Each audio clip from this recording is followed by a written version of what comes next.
But in a situation where you find that look at the situation, not necessarily tribal or regional. But I have said that.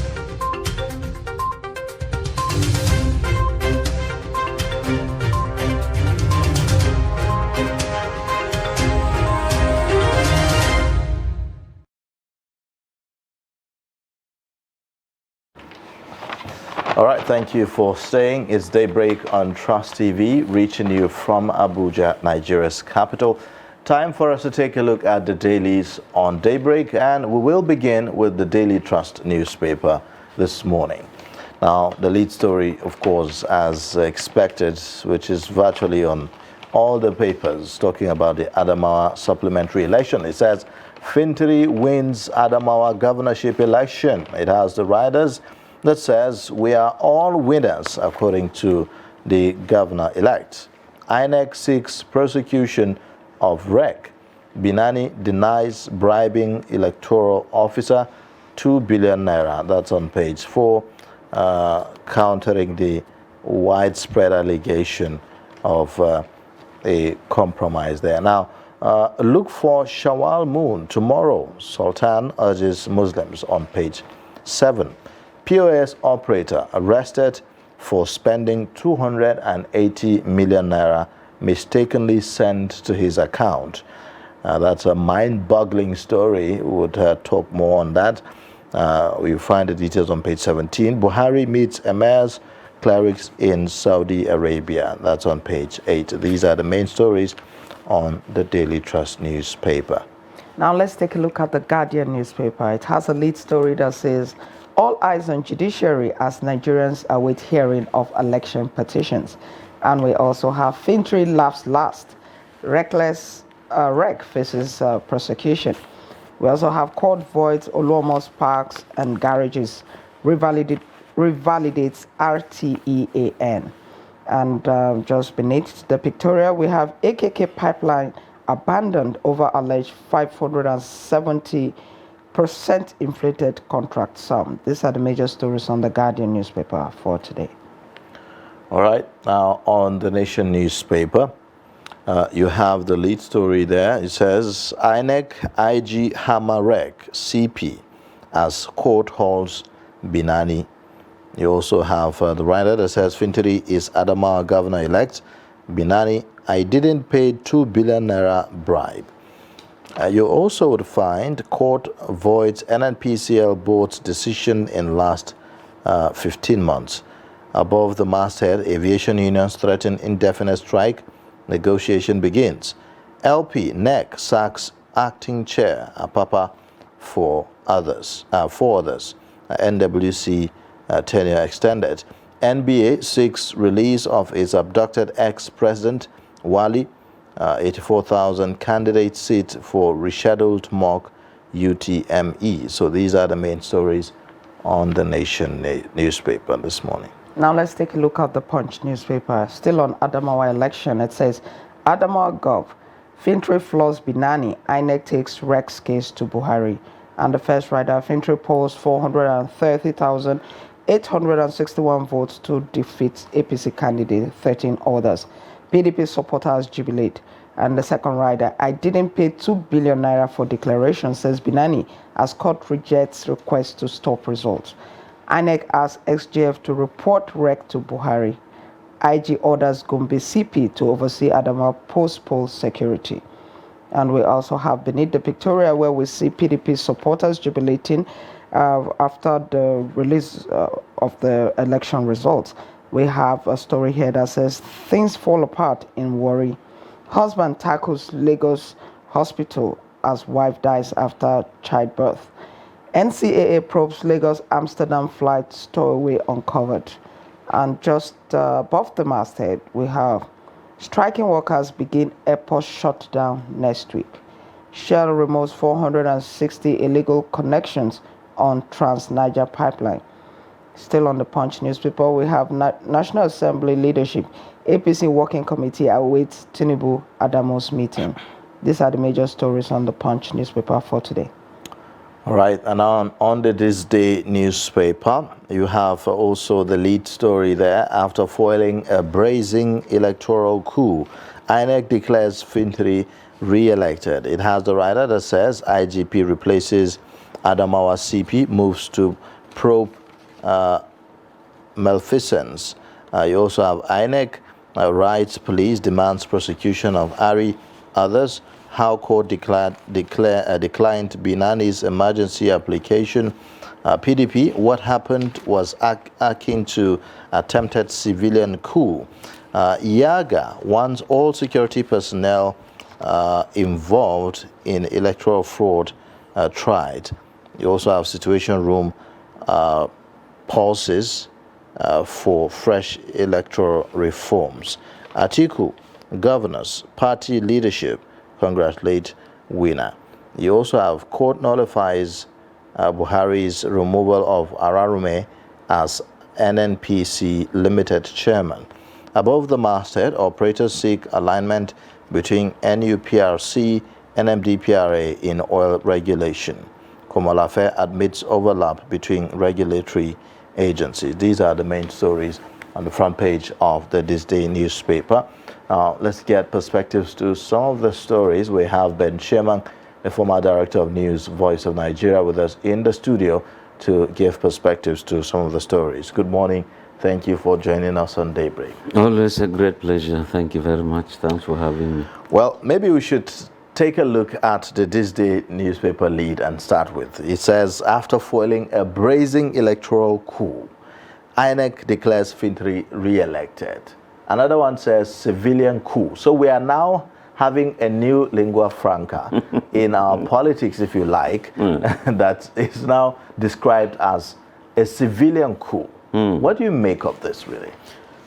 Yeah, civilian coup, because virtually everything was done by civilians. And of course, instead of the gun, the military were used to stage a coup, or the bullets. It's rather done using the ballot, but again, the ballot used in a wrong way. If the law says a resident electoral officer, a returning officer, each duties, each of functions, all spelled out clearly. If you have a returning officer whose job it is to announce every result so collected. Now, a time was set up for this announcement. Then someone went in earlier than that, without the press, without key officers. But there were some pressmen, though. And when you say without key officers, all the security personnel were there, the commissioner of police. Yeah, you see, those people ought to have known what the law says. It's not just for you to go there and begin to chase away protesters. What does the law say? If there are some things that ought to be nipped in the bud before they snowball into some crisis, the security personnel there, the commissioner of police ought to have known, civil defense boss in the state there ought to have known, the director SSS ought to have known all of this. So when you said come 11 o'clock and someone now says no, we'll do it at 8 o'clock and it's so quiet, I mean, you already know. And that is why the newspapers are calling it a civilian coup. And now you could see that all is not yet well with those who indeed perpetrated that almost kind of a coup that would have taken place. Because today the commissioner of police is being changed. Even though I'm not happy with what the police are saying, that INEC has not formally complained. Are you saying that INEC must complain before you know that this man was aiding and abetting something? I think that, okay, if you say so, there are people who indeed in the legal profession, public litigation, public interest litigation. Okay, this matter is of public interest. You could find lawyers who indeed will carry this litigation. Let's find out what happened. If you say it's not injurious to the lawyers directly, it's injurious to the electoral process, collectively in Nigeria. So we expect justice to be done there. And even the resident electoral commissioner who indeed was doing all of this, how will you stand up and announce someone who has won an election without the figures? Which figures did he read? He read no figure. Whereas the law says you have to look at how many people registered, how many people voted, were there annulled votes, what's the distribution according to political parties. And having done so, the person will say, and call his name. Having this, declare this the winner. But And now everyone is talking about the REC. But I want to believe the REC is not acting alone here. He is not acting in isolation. Yes, everybody knows now is the REC that made the announcement. But, beyond just the REC, what can we imagine the magnitude of investigation that we are calling for here? Very well. You see, when people are seated in a round table, you don't know who is kicking the other under the table, with what instrument, with what kind of shoe. Somebody is wearing some slippers, another one is wearing some high heel shoes with sharp edges that they are painful. It's when you see that on the face. But what do I mean? If you look at, yes, the dragnet has to be far and wide, so it has to be cast so far and wide, because you could see someone reeling in pains, saying, yes, 2 billion naira was involved. Even though we're seeing they would have been beneficiary denying all of this. But again, was that man who was in pain, almost half naked, was he confessing, or he was doing that to avoid pain? Was he doing that under duress? So a whole gamut of things that will happen. The security operatives, INEC will have to cast their net so far and wide and see what kind of aquatics they will catch. The snails will be there, the frogs will be there, the fishes, the species, and we now know which one is free and which one is not. And if we don't do so, I tell you, democracy, the way it's handled in Nigeria will be called to question. All right, and I think that we should be above this charade that took place. Yes. Mr. Chairman, like they say, it takes two to tango. It's one thing for the REC to have come out and declared someone the winner of the election, knowing fully well that he wasn't empowered to do so. But what do you say about the beneficiary of that declaration going ahead to read out an acceptance speech, even though at that time INEC had declared that declaration null and void? Yes, you see, when he said it takes two to tangle, who are the people who caused the two to fight? So it takes so many people and so many factors to tangle. Now, if an election was announced, halfway, almost like June 12th, halfway, and quickly, you've already prepared a speech, acceptance speech, and suddenly you invited some media houses to cover that in live. You see, the dragnet is so much. It's no longer taking two to fight. And suddenly you rushed to the court.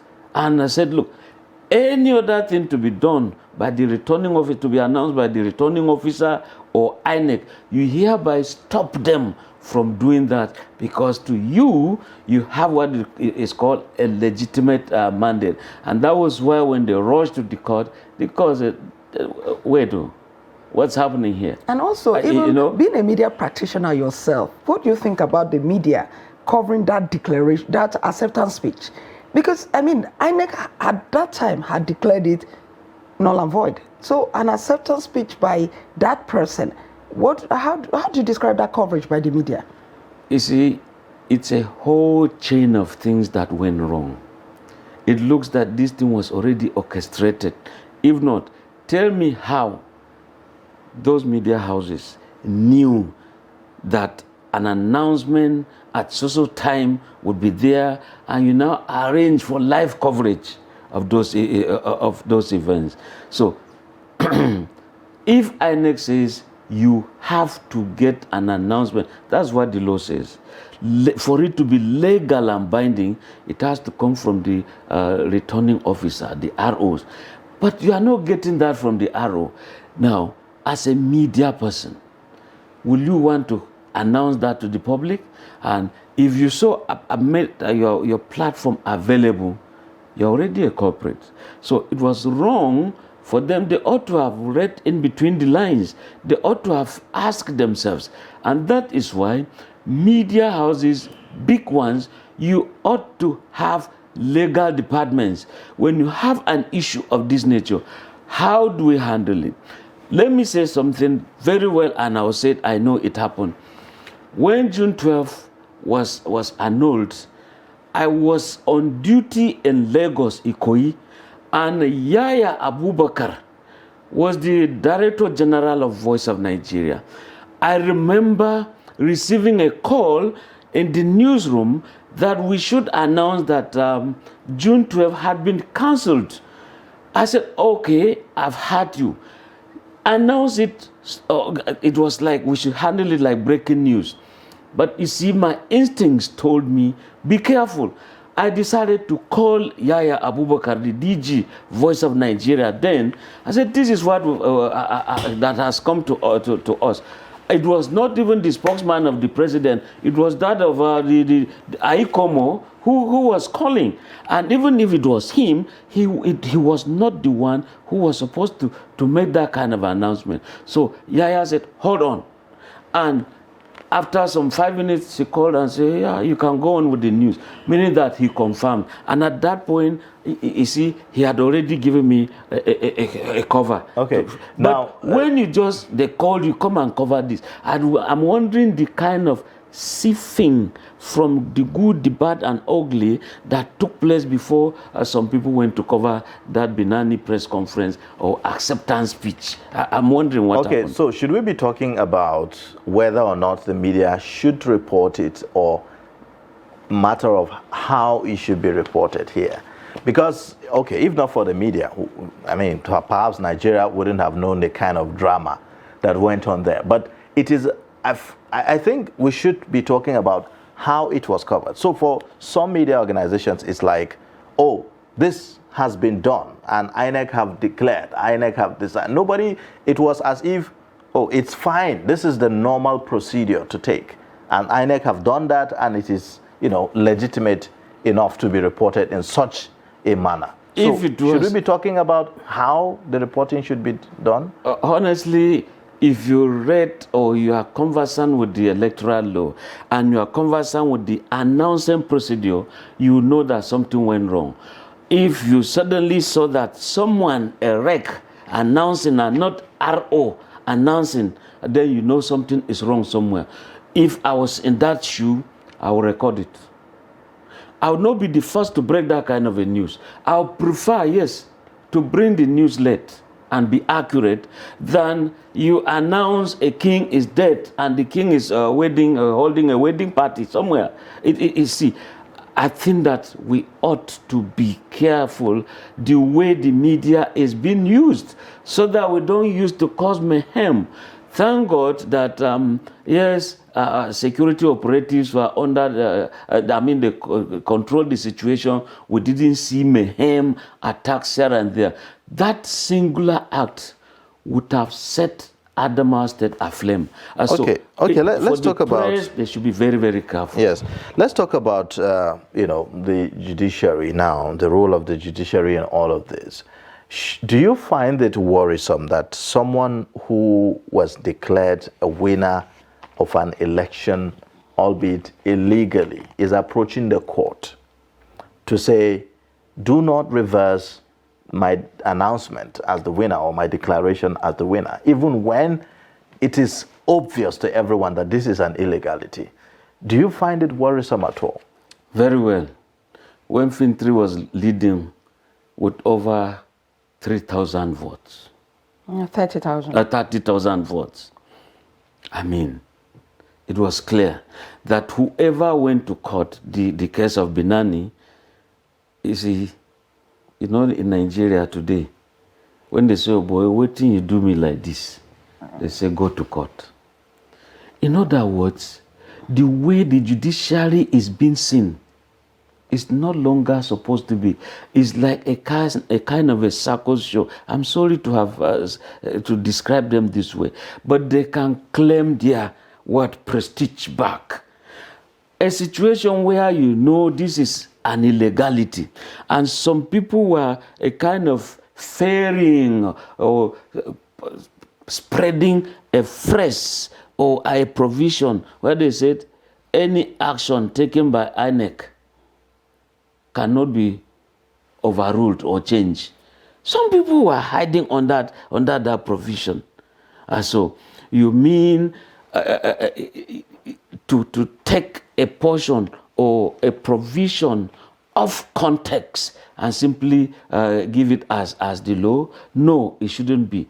You have to read the entire thing to know. So it was wrong when these people knew that a wrong thing has happened, but again, boy, can we try it? But Mr. Again, Sherman, just a moment. This issue of lawyers, how do they survive? They survive over wrongdoings.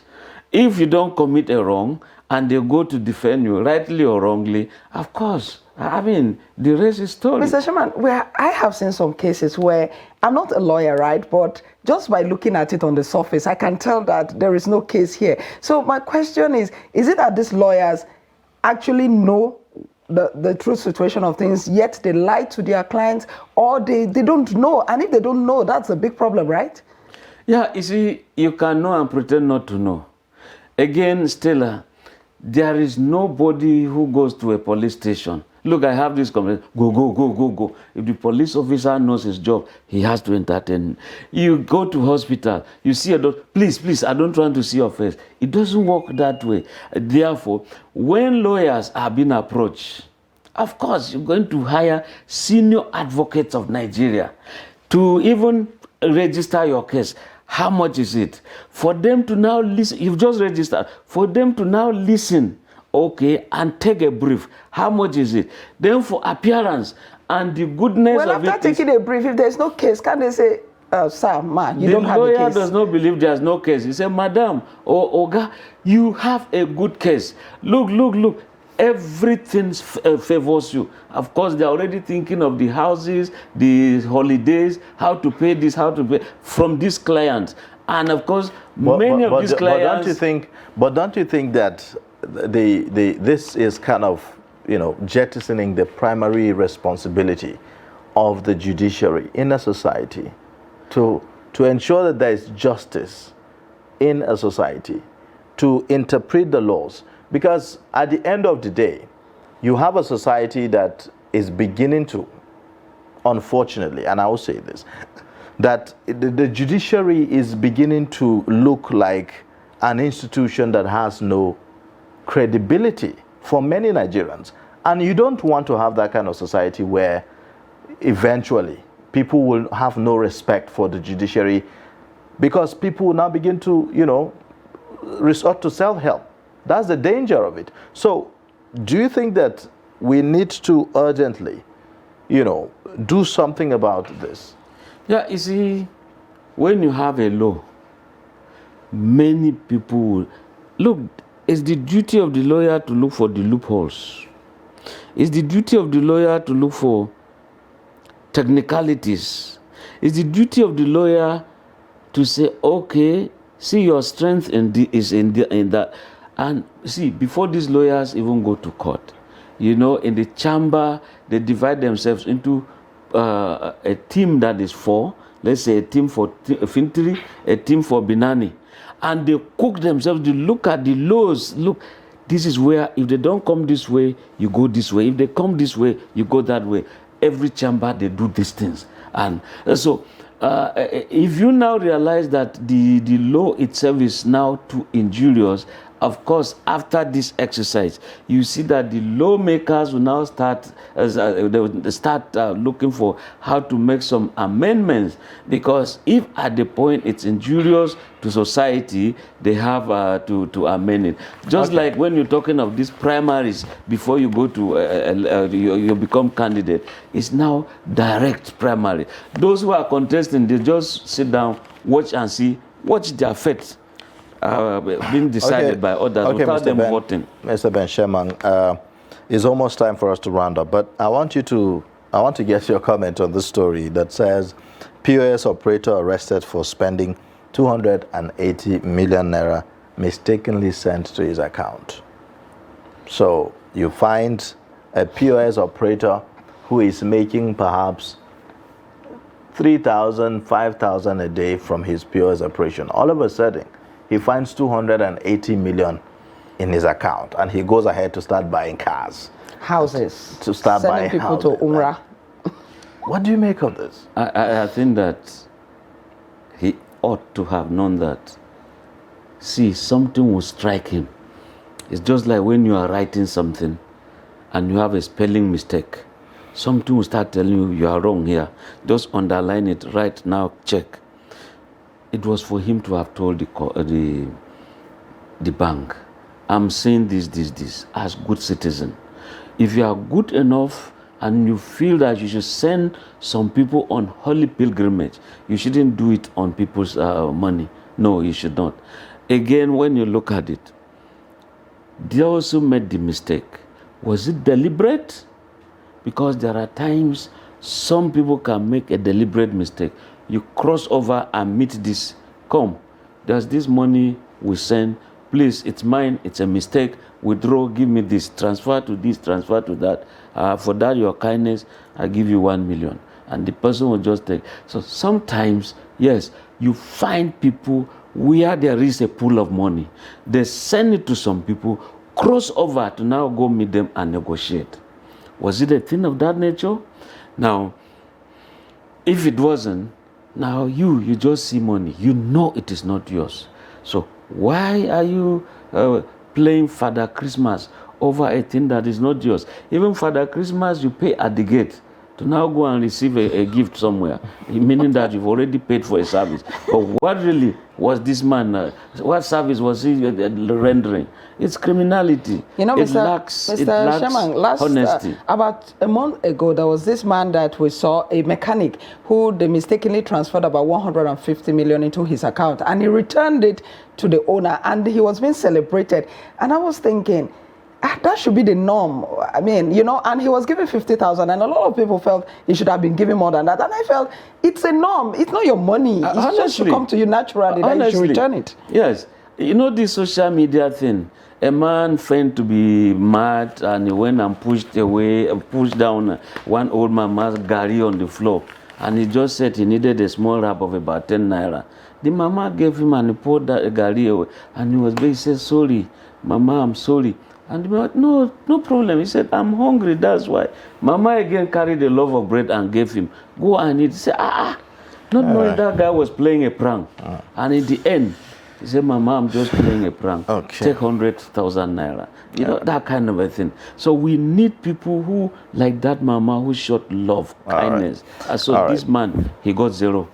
In fact, 3 zeros over 100. All right. Thank you so much, Ben Sherman, Director of News, former Director of News, rather, Voice of Nigeria, for joining us on Daybreak and sharing your insights with us on these stories. Thank you very much. Yes. Always a great Well, pleasure. time for us to take a quick break, and then when we return, top of the hour, we'll take a look at some more issues. Join us again.